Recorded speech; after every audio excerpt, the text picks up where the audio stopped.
Hey everybody, in this video I want to show you how to create a part within an assembly drawing.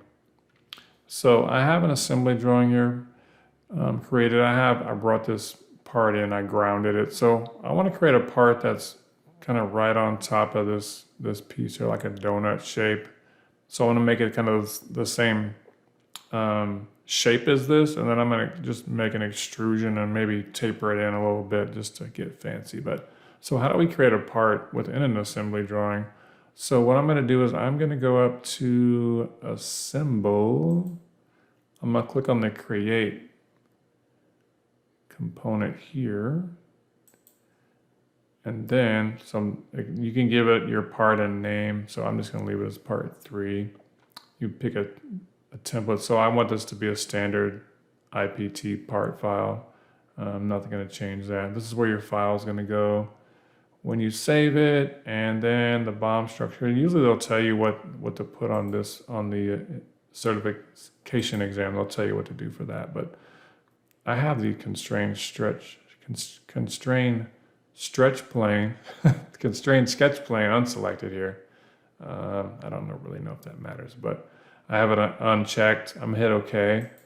And then it says select sketch plane for base features. So I'm going to put the base feature right on top of this little donut shape here.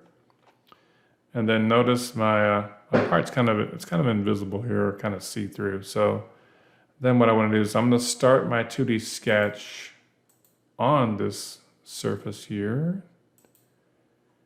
And then, let me zoom out a little bit. So what I want to do here is I'm going to project geometry, and I'm going to project that little donut that I want to create. So I'm going to project the outer circle and the inner circle.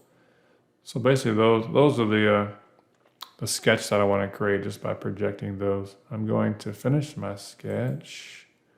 I'm going to go just like normal. I'm going to go to extrude. I'm going to click what do I want to extrude, this donut shape that I made. I want it to go up. Let's go up maybe 2 inches. And just to get fancy, I'm going to taper it. So I'm going to taper it in as it goes up by maybe -12. So if you want to taper it in, it's going to be a negative value. And if you want to taper it out, then you would just give a positive value like so. So I just want to show you the difference between those two, because you're probably going to get asked that on the test at some point to make an extrusion taper thingamajiggy. Anyway, so it's going to go up by 2. It tapers in. I'm going to hit OK. So now I'm finished creating my part. So I'm going to go where you see return here. I'm going to click on the return button. And then our whole kind of a part kind of comes back into play. And we can turn the work plane off if we want. So right click, turn the visibility of that off. I can also click on this part that I made, right? I can click on it. I can add a material to it. So right now it's just a generic default. If I want to add a material, so if it asks you for a material, you can, let's see.